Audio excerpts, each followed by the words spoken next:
COD 2019, the game that I really feel starts the big downfall of Call of Duty. And I know a lot of people are disagreeing with me because everybody seems to really like COD 2019. But today we're gonna start on the first part of it. Back on the COD franchise. I know I've been doing reviews and stuff like that, but COD 2019, the campaign, which I'll actually say, regardless of everything else that went on with this game, which I'm heavily going to display when I get towards the multiplayer, because I have to make two separate videos for it, because the multiplayer is really where I'm going to get into meats and potatoes of why I don't like this game and what caused the downfall for it. And a lot of people can fight about me on it in the comments, stuff like that. But there was just a lot of L's that this game took that pretty much Activision just started adapting into the next games, which didn't make it any better. But anyways, the campaign, the reboot, which sees the return of Captain Price. And this game actually kind of takes place before Soap kind of jumps into the franchise. This is like a pre-Modern Warfare, before, Modern Warfare in a sense. Saw my boy Gaz. Yeah, y'all see it's lagging. The game can't handle like this day and age shit, which scared the shit out of me, honestly. It scared me, but yeah, this game was about the 141 task force joining the freedom fighters in a sense.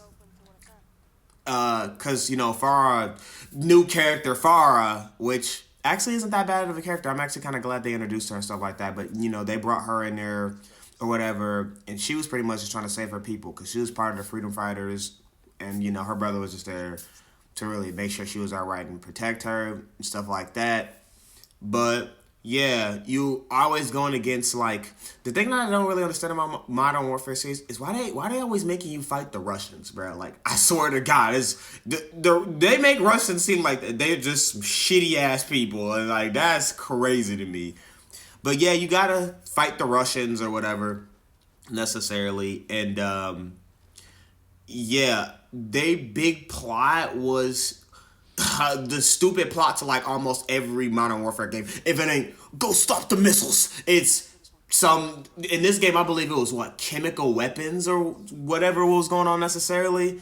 Yeah, like I paid attention, y'all, but at the same time I didn't. And here I am out here making a review. Yeah, jokes on me. But yeah, they're here to stop chemical weapons and stuff like that. And ultimately, it became like a bigger plot because it became like it was like a world war going on, and the 141 task force pretty much had to end up putting themselves into the war, to help out their allies or whatever was necessarily going on in the sense. So I'm just like, okay.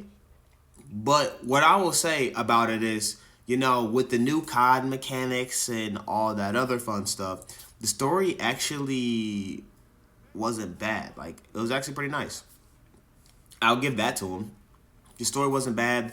The gameplay mechanics wasn't bad. And for the first time in a long time, COD didn't feel like, you get that big betrayal and then next thing you know, somebody was, the enemy or whatever, once friendly turned enemy, some stupid little crap like that. It was actually a rather enjoyable story, and I enjoyed it. And I remember at the end of the story, they kind of set up for, you meeting Soap or whatever and stuff like that for the original trilogy that the Modern Warfare series had. So I'm like, hey, okay, pretty cool. It was pretty nice. And then we all know how Modern Warfare 2 went. Jesus Christ. I won't say story wasn't bad because I swear to God, all we did was go find the missiles like every fucking 2 seconds, bruh. That's the COD story then, now, and probably fucking forever with Modern Warfare. If we're not stopping a Russian, then we're going to go stop chemical bombs. If we're not stopping chemical bombs, then we're stopping missiles, bro. That's literally all we do. We lollygag around in the campaigns for the Modern Warfare series now, which is terrible. But The one thing that I also didn't like, as y'all see, I got Spec Ops in this boy too, because I had to add it, you know. Spec Ops isn't bad. It was my first time really playing it because, you know, they had that exclusivity deal where, oh, PS5 can get Spec Ops for like a year early, bro, and then Xbox player got it a year late. Why the fuck would we play it a year late knowing that the next Call of Duty about to come out? Why would we waste our time? That's dumb. But Spec Ops isn't bad. They added like a lot more stuff for you to do in Spec Ops. You know, they had the original survival and all that stuff. And then the shit that you're seeing now, which this is my first time playing. I was actually getting my ass kicked by these motherfucking bots, bro. I ain't gonna hold you up. I'm like, damn, I'm actually kind of trash, bro. But Spec Ops ain't really bad in a sense. I thought it was pretty alright, you know. I really enjoyed it. I just wish that for Xbox players, we kind of got to play it more during this game's life cycle instead of waiting the whole last year to play it when the next Call of Duty is out.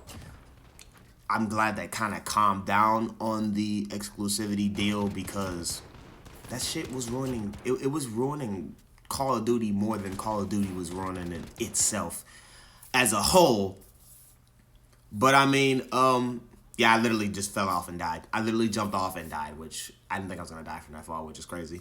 But with that being said, to really wrap it all up, you know, COD 2019 ain't really that bad. Like, well, oh, let me not say that. It's an all right game as of nowadays because of the absolute garbage shit that we get. But I'm gonna give it a final verdict when we actually get to the multiplayer side of things, y'all. So until next time, y'all, I'm out.